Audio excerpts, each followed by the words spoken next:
অনুভূতি তো day by day ভালো হচ্ছে।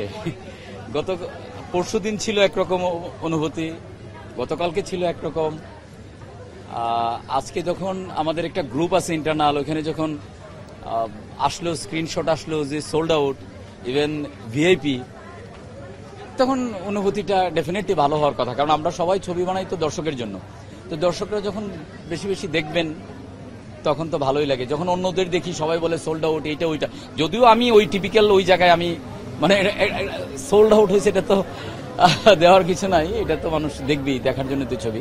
সো অনুভূতি ভালো।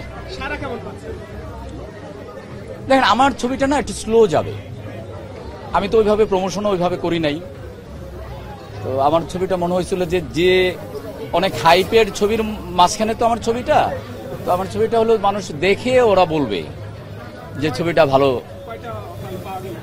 আমার শুধু মাল্টিপ্লেক্সেই, মাল্টিপ্লেক্স সবকিছু।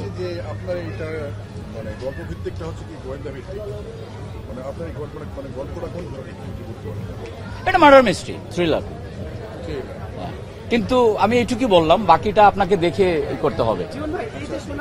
সবগুলো জায়গায় বাংলাদেশি সিনেমা, বাংলা সিনেমাগুলো হাউসফুল।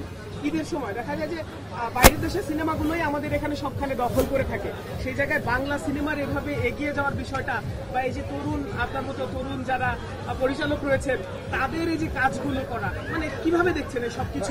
আরেকটা যুক্ত করে দিই যে প্রেক্ষাগৃহ কিন্তু অনেক কম, তারপরে যে এই মুহূর্তে এতগুলো ছবি সুন্দর সুন্দর করছে না। দুই প্রশ্ন ভাই, আপনার প্রশ্নের উত্তর তাহলে পরে দিতে হবে, সম্পর্ক হয় না, এটা হবে না, এটা ঠিক আছে। দুই ব্যাখ্যা, আপনারটা অনেক লম্বা ব্যাখ্যা এবং সেই ব্যাখ্যাটা আপনি জানেনি, ওনাটা আগে উত্তরটা দিই।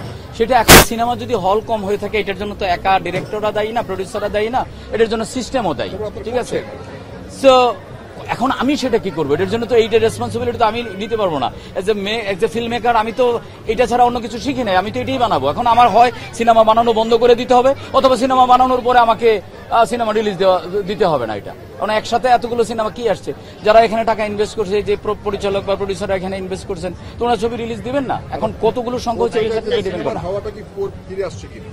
এটা দর্শক বলতে পারবে, আপনারা বলতে পারবেন, আপনারা এটা নিয়ে বেশি কাজ করেন। আমি যেটা বলছিলাম যে তরুণ পরিচালকদের কাজের জায়গাটা তৈরি হওয়া এবং এই যে বাইরের দেশের সিনেমার জায়গায় আমাদের সিনেমাগুলো বাংলাদেশে ঈদের সময় জায়গা করে নেওয়া, এই বিষয়টা কি বলবেন?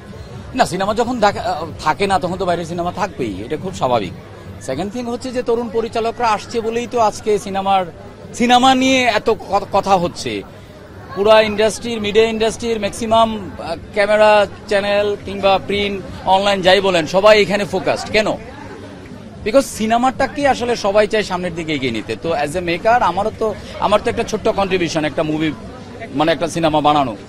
সো অন্যদের মতো আমিও চাই যে এই জায়গাটা যাতে আরো ডেভেলপ হয়, ইন্ডাস্ট্রিটা যাতে আরো ডেভেলপ হয়। কারণ এখানে তো এটা তো একটা ইন্ডাস্ট্রি, এখানে অনেকগুলো মানুষ জড়িত, মানুষের ইমোশন জড়িত, বিজনেস জড়িত। সো এটা ডেভেলপ করলেই তো ভালো। এটা ইনক্রিজিং, ইটস ডেভেলপিং, ভালো হচ্ছে ডে বাই ডে।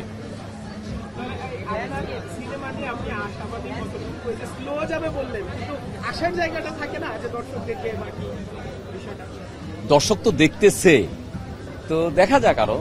এটা তো আর মানে একটা কথা আছে না, একটা কথা ভাইরাল হয়েছিল না, চিল্লে এত মার্কেট মন যাবো না।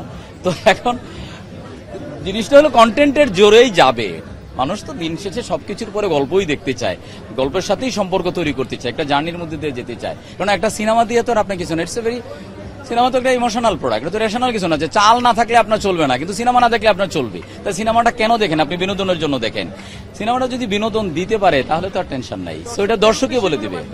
দর্শকের উদ্দেশ্য বার্তা তো এইটাই যে সব ছবির সাথে চক্করও দেখেন, চক্করের পরে অন্য ছবি দেখবেন এটা না, সব ছবির সাথে চক্করও দেখেন, আশা করি ঠকবেন না। এবং যারা দেখতেছে তাদের মুখের যে বাণী যে তারা ঠকছেন না। Thank you so much.